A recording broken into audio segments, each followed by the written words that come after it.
But of course, couldn't you also argue that Cincinnati and Knoxville created you? Mm-hmm.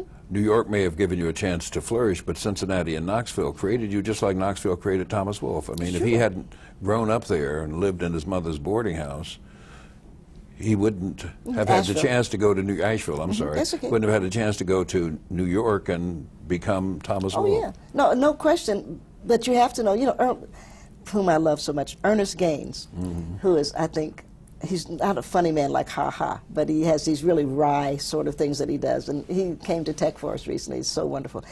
And we were talking about, he was talking to students, and they were asking him about, Louisiana, and he calls it that postage stamp where I grew up. And I had never thought, because all of his great stories, Jane Pittman, all this, coming right out of there. And he said, I'm lucky. And again, I'm sure we could use another term, because clearly Ernest Gaines is probably the best writer in the English language who never won a Nobel, though he should. He said, but I'm lucky, he said, because I left just in time. He said, I left when I was about 10.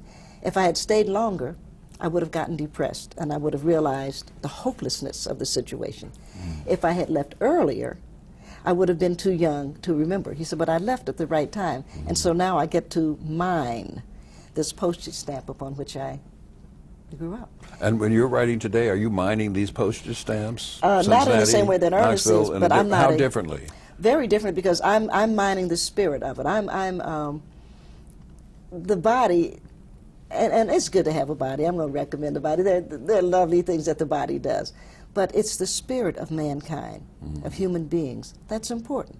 And small towns teach us about the spirit, about how we respond emotionally to things. And you take that to New York. You take that with you.